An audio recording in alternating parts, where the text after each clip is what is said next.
Okay, all right. So we're back for another week to discuss discipleship. So for the last couple of weeks, we've defined what is discipleship and kind of gone in detail about that. You know, last week we talked about it in the context of community. And so this is probably the most popular or, most used definition of discipleship is in the context of one-on-one, life on life. And so we have Pastor Eric here to share with us some wisdom here and break this down for us, make this make sense for us on what is life on life discipleship. Without getting too technical, because the life on life is the opposite of what technical would look like, right? Okay. The discipleship that's on purpose would look like a class possibly where a leader would take a group through. The life on life is just as needed as that is a curriculum, looking at, hey, where are we going? Where we are today, going there. The life on life is as important or maybe even more important, because what happens on life on life, it's the how to. You get the you don't get the what, you get the how, and that's most of what is going on in our churches today. People are getting fed a bunch of information about needing to draw closer to God, spending time with God on a daily basis, finding intimacy not only in your relationship with God, but seeing that carried out in your family. But everybody's saying, well, how? Well, on a one-on-one, a life-on-life, a relationship, what you can see is watch a person do that. One of the best things that someone did for me early on in my walk is the pastor. One of the pastors that was leading me, he would take me to his speaking engagements, and we would just drive together. We would go eat together. We would take walks and knock on people's doors in the neighborhood. And all I did, I thought that was one of the most effective things for me as a child of God in becoming a disciple of God. Yeah. So this is a two-part question. So as a discipler, I'm looking to pour into someone. How do I identify somebody to disciple? And then two, as someone that's looking to be discipled, like how do I figure out which one of who's going to disciple me? So this may be a little controversial, but I don't. So that person who's going to get discipled, there may be a call from you or me to say, hey, I want you to walk with me. But more than anything, that person that you're discipling needs to want it. Yeah. Needs to almost come to you. And they may not even know the words for it. But if you find them asking you a question after every sermon, and you're a pastor, and they come up to the front to ask you about your sermon every week, there's your disciple. Yeah. Right there. There's your guy. He came to you. And because if you go and try to reach out to that person needs to be discipled, or that person needs to be discipled, there's a danger there, because now you made the decision for him. Right. And that only lasts, 2 weeks? Maybe 3 weeks at the most. Yeah. Then all of a sudden he's like, oh, actually, I'm not feeling good tonight, or I had something come up. And you're supposed to be discipling this person, but you don't realize that it was your decision, not his decision or her decision. And so I think it is so important for that commitment to come from the person wanting to. You got to see that commitment. And then as you find that person, let's say we do find that person that looks hungry for God and hungry to know how to walk it out. There needs to be, from us, the person who's doing the disciple, there needs to be some groundwork. There needs to be, if we're going to do this, if we're going to walk this thing out, this is how it's going to be. And that way you get a understanding, they get an understanding of what one-on-one discipleship look like. Right. You know what it looks like. But if you don't set the groundwork, they won't know what it looks like. Yeah. And so they'll say, hey, I'm tired tonight. Or I scheduled a work meeting. You scheduled a work meeting? No. Move your work meeting somewhere. Because we've already put this in stone that this is going to happen every week at this time, and we're going to do this. So that would be, it would be structured, but it's also a one-on-one. We're trying to create those environments one-on-one because this person wants to grow in their relationship with Christ. When it comes to men and women, just the relationship, for lack of a better word or whatnot, like where are the structure, where's the guidelines on that interaction of discipleship? Can a man disciple a woman? Can a woman disciple a man? And if so, how do we do that appropriately? I believe best practice is gender, same gender discipleship. I think the best practice is, and that's just because of some of the deep, intimate things that needs to come out in that discipleship. There needs to be vulnerability. There needs to be honesty in those moments. And sometimes you're not going to get that if you have opposite sex, especially, you're dealing with a married man like a pastor or something like that. There's moments in that discipleship that pastor, to be safe for him, or that person to be safe for that woman, there's a danger there that I would say we would need to be same gender there. So okay, I mean, and that as far as best practice or whatnot, what I've heard said in from past pastors or whatnot, because at least in this generation or this culture or whatnot, a lot of men are growing up without fathers in their lives and whatnot, so they're more comfortable sharing with a woman because it's a mother figure or whatnot. So how do I work around that if it's best practice for me to go with I think in the context, I mean, if we're talking about, let's say we're talking about a young adult, or not even a young adult, let's say we're talking about maybe a teenager or something like that, I think even in that situation, we need to put that person, we need to keep the discipler and the disciplee in safe environments. And if that's in a group, you can disciple somebody in a group. But I think it still would be, I would fight for safety, safety for the discipler and for the the person being discipled. I would lean that direction. So there may be a better way there, but I haven't seen it.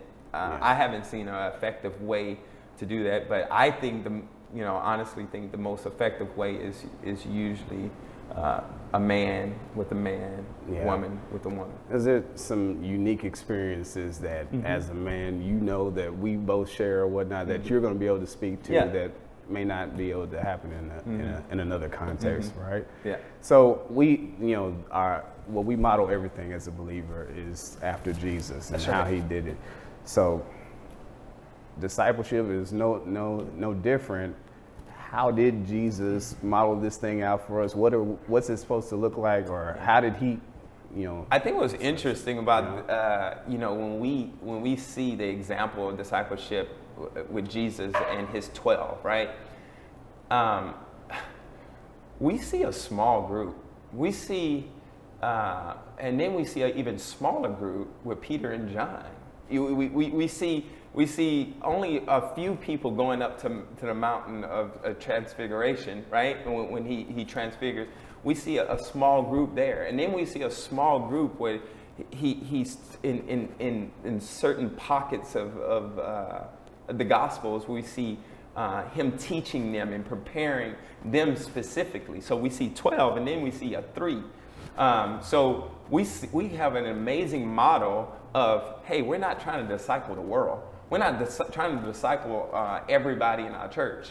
RJ is not trying to disciple 20 men or 30 men at a time. Right. We see a really small group, an even smaller group if you want to talk about Jesus in the three, right? And so I think, and I know this is not exactly what your question was, but I think we have to be careful trying to take on so much as me as a pastor, thinking that I need to disciple every man in my church or every man that I come in contact, but instead taking Jesus's example, or even Peter or Paul's example of seeing men or seeing women that are hungry and desiring to grow, and making sure that we are doing a good job with them specifically, and not spreading ourselves where, like you said, I mean, the main question here is what? How does one-on-one discipleship look? Right. Well, it doesn't look like, hey, I talk to that person once every 3 months. One-on-one discipleship is a check-in at least 2 or 3 times a week. Yeah. And who are you? I mean, you can't do that. You can't do that if you got 24 guys you're trying to work with at a time. You know. Yeah. So as a pastor, you know, you're responsible for a congregation That's or right. whatnot, and discipling men. What does discipleship look like? How do you receive being discipled as a pastor?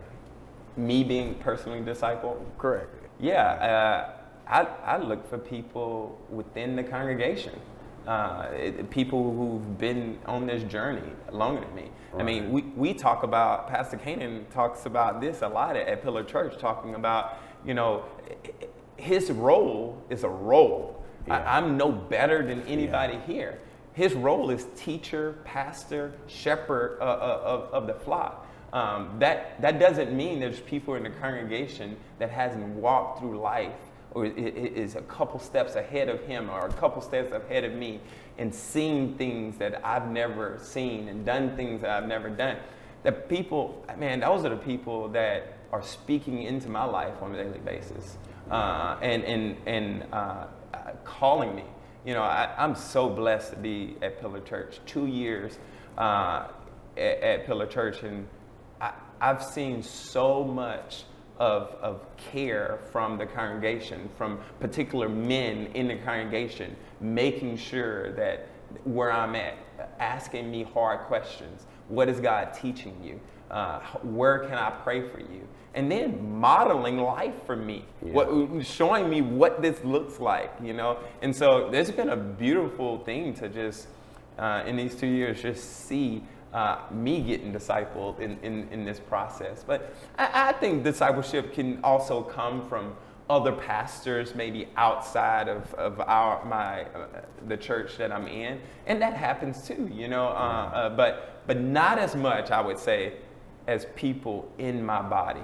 Yeah. Mm-hmm. No, I mean that's excellent to hear from you, because sometimes there can be I would speak from personal experience. When I was early on in, it's like, I remember a pastor coming to me and saying, and it might have been the danger of pointing out someone that needed discipling, but you know, he came to me and said, "Hey, I need 12 disciples, and you're gonna be one of them." And you know, I was just like, I don't want to be a flunky, man. Like, I'm not following anybody. But to hear a pastor say, at least that it's important to be disciples, it's important to, you know, that you're being submitted. And, you know, as a congregation, we kind of look at you like, you got all the answers, you know, but to hear you say, no, I'm still, you know, under someone and you know, accountable. Accountable to somebody. That's a dangerous place to be right now, is as a pastor, is where nobody's asking you the hard questions. Nobody is challenging you. That's a dangerous place as a pastor. And so, yes, if we're not being discipled, we need to find those 2 or 3 people who are willing to speak into our life. And so, yeah. So also, as one that's discipling, because I think, you know, at least for me, there was a fear of like, I'm not ready, because what if they ask me the hard question? I don't know, you know, I'm just learning this, you know, I just read, you know, so, you know, just that you don't have to have all the answers, you know. Maybe in some cases, that's part of the discipline, is let's figure out the answers together, you know. So are there? Or Go ahead. there was the moment right there when you said, "I do not know." There's a moment that the person being discipled is seeing the humility of hey, you mean I don't have to have it all to be a follower of Christ or to even disciple somebody else?